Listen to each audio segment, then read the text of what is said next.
Hello guys, gobi recipe చూసేద్దాం రండి.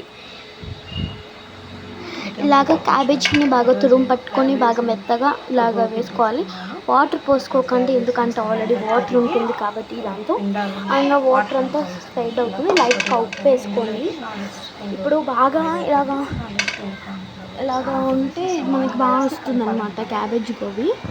ఇలాగ మైదా పిండి 2 స్పూన్లు, కార్న్ఫ్లవర్ 3 స్పూన్లు వేసుకొని బాగా కలిపెట్టుకోండి.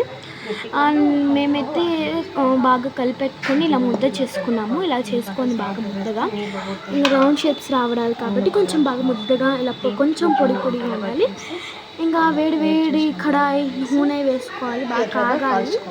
ఇవి వేసుకొని ఇలాగ కాగించుకోవాలి బాగా ఎర్రగా వచ్చేంత వరకు. కడియాల్లో ఇప్పుడు ఇంకొకసారి వేడి కడియాలు తీసుకొని దాంతో చిల్లీస్, ఎర్రగడ్డ, తెల్లవాయి, కరివేపాకు తీసుకోవాలన్నమాట. ఇంకా దాంతో వేసుకోవాలి.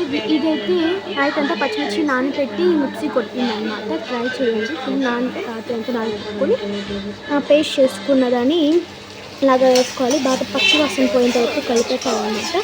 బాగా పచ్చివాసన పోయేంత వరకు కలిపెట్టిన తర్వాత ఇలాగ tomato ketchup, red chilli, green chilli, soya sauce, vinegar వేసుకోండి. అవి కూడా స్మెల్ పోయేంత వరకు బాగా కలిపెట్టుకోవాలన్నమాట. ఇప్పుడు కొంచెము కార్న్ పౌడర్ ఒక గిన్నెలో 1 స్పూన్ వేసుకొని వాటర్ వేసుకోవాలన్నమాట. ఇలాగ మరిగే దాంతో వేసుకొని బాగా కలిపాలన్నమాట. కలిపి వాసన పోయేంత వరకు కలుపుకోవాలన్నమాట. తర్వాత ఇవి వేసుకొని వీటిని కూడా బాగా కలిపేయాలన్నమాట. కలిపినాక ఇలా వస్తుంది. గోబీ సబ్స్క్రైబ్ చేసుకోండి, లైక్ చేయండి. మా గోబీ నచ్చితే, గోబీ ఇష్టమా పానీపూరి ఇష్టమా కామెంట్ చేసేయండి. బాయ్.